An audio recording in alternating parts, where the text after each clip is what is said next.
Welcome to hidden cook channel. நாம் இன்றைக்கி ரொம்ப டேஸ்டியான ஃபிஷ் ஃப்ரை எப்படி பண்ணுறதுன்னு தான் பார்க்க போகிறோம். தேவையான இன்க்ரீடியன்ட்ஸ் எல்லாம் ஸ்க்ரீனில் இருக்குது, நோட் பண்ணிக்கோங்க. கட் பண்ணி க்ளீன் பண்ண மீன் எடுத்துக்கோங்க. 2 டீஸ்பூன் சில்லி பவுடர் சேர்த்துக்கோங்க. காரத்துக்கு தகுந்த மாதிரி சில்லி பவுடர் சேர்த்துக்கோங்க.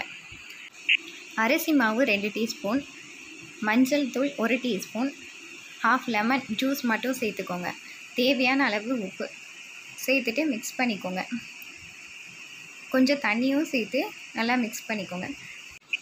பொதுவாக மீன் வறுவல் பண்ணும்போது வரக்கூடிய ஒரே மிஸ்டேக் மசாலா மீன்லேருந்து உதிருதுன்னு தான். ஆனால் அந்த மாதிரி இல்லாமல் மசாலா நல்லா ஒட்டி ஒரு பெர்ஃபெக்டான அண்ட் டேஸ்டான ஃபிஷ் ஃப்ரை தான் இது. மீனில் மசாலா ஒட்டுற மாதிரி நல்லா மிக்ஸ் பண்ணிக்கோங்க.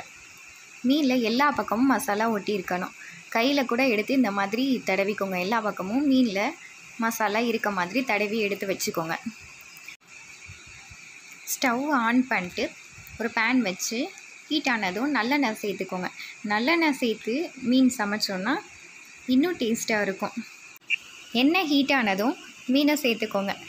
நீங்களும் கண்டிப்பாக இந்த மாதிரி ட்ரை பண்ணி பாருங்கள். வீட்டில் இருக்க எல்லாரும் என்ஜாய் பண்ணி சாப்பிடுவாங்க. இப்போ பாருங்கள், ஒரு சைடு நல்லா வெந்திருக்கு.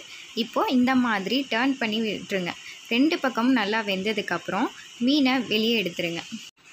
பாருங்கள், மசாலா கொஞ்சம் கூட உதிராமல் இந்த அளவுக்கு நல்லா ஃப்ரை ஆகிட்டு வந்திருக்கு.